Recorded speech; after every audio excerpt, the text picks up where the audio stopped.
Okay, I'm back with, this is video number 5 of the Kouri Richins trial, and you can tell I'm traveling. I have funky hotel lighting. It's gonna be like this all week, so we just have to deal with it.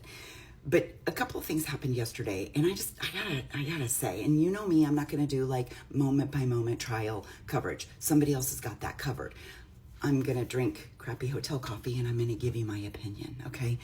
And what I found as I went back and looked through the recaps of all of the testimony, one thing I think is there's a theme, and I think the defense is getting themselves into a hole because the defense keeps asking about THC, and they keep asking about THC gummies, and then they have to find out that there was no THC found in his system. When they're asking the police, well, when you searched the house, were you looking for THC? Why didn't you look up there? Why didn't you look in the closet? Why didn't you look in his coat pocket? Why didn't you find these gummies?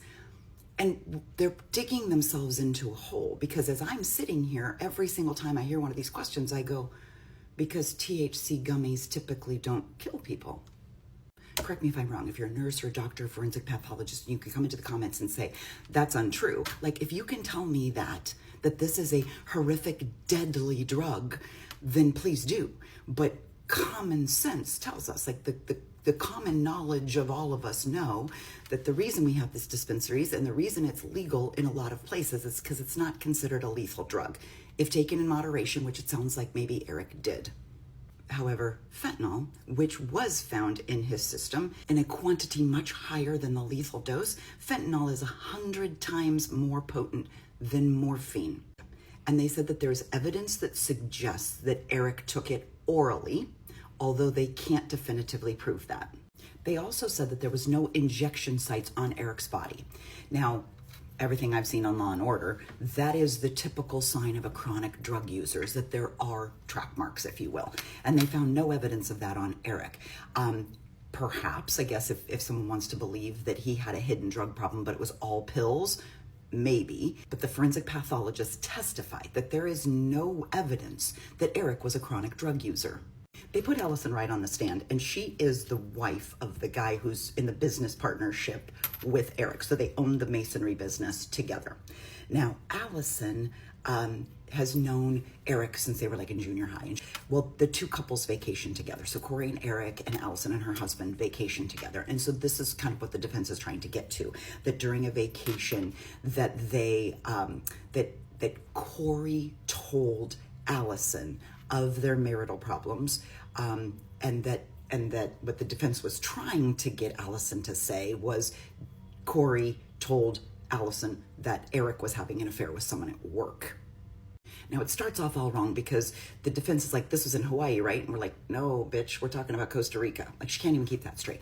And then she starts asking these questions, and poor Allison, she's nervous as it is.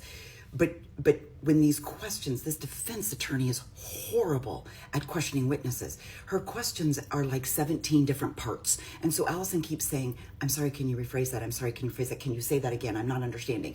At some point, the defense attorney should have just said, did you hear Eric was having an affair? Now, Allison stumbles over the word affair because she says, when you say the word affair, I think we all think it's a sexual relationship with somebody else. And Allison sounds hesitant to want to say that.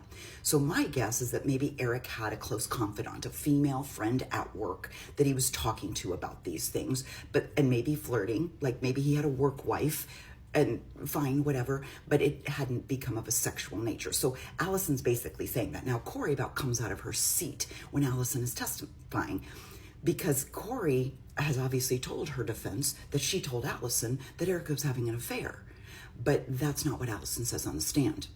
What Allison describes is Kouri describing a marriage that was having troubles, that she felt trapped, that Kouri did tell Allison, according to Allison, that Kouri did mention the prenup, and that if they did divorce, Eric would basically come out way ahead and Kouri would pretty much be left with nothing, and that Kouri wasn't even sure that that the children would choose to stay with her, that they would probably want to go with Eric because Eric could give them things, buy them better things. They'd have a better life if they were with Eric financially.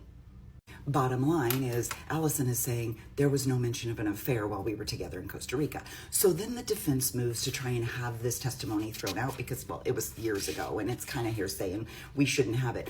But the judge, I love this because the judge says this in court. He says, actually it is relevant because it speaks to Kouri's awareness that there is a prenup acknowledging that to a confidant, and acknowledging that if if they were to divorce, she would be in the worser of the two positions, the lesser of the two positions. She'd come out worse of the two positions. So that's acknowledging very early on to a confidant, maybe alluding to the fact that Kouri realizes that Eric is the money, and that might lead to motive.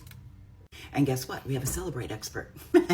I hate Celebrate, but I love Celebrate at the same time. But we have a Celebrate expert that comes in and testifies that between January and March of 2022, there were hundreds of text messages missing from Kouri's phone. In fact, it says that Carmen and Kouri were texting between the two of them. There was over 800 text messages during that time frame. That sounds like a lot. These women were texting each other 10 to 11 times per day during that period. Then after Eric's death, they're still texting, but the rate drops by 70%. So there was something really big, I wonder what, happening during that period of time. But of course, the messages had been deleted, which might have led to Kouri's later Googling, if you delete messages off a phone, can the police still get them? The answer is yes. Now I'm running out of time, but I'll have to talk about the prescriptions more, because they also said that even though there was no THC found in Eric's blood, there was another drug, and it is an anti-anxiety medication that was prescribed to Kouri. That's interesting. So, and I also want to talk about the empty hydrocodone bottle in Eric's nightstand, because I think they're making that out to be a bigger deal than it is, but let's wait and see. Bottom line is, I think what the defense is trying to do is the defense is trying to say to the police and the pathologists and all the investigators and all the people who did autopsies of, what about the THC? Why didn't you look for THC? Why didn't you find THC? And even some of you have come into my comments and saying, why weren't they looking for THC? She told them her husband took THC gummies. Because again, I can't imagine that any cop or any investigator or any first responder is going to think that's what caused this dead body on the floor. Okay, I gotta go to work. I'm on a business trip. I'll be back later.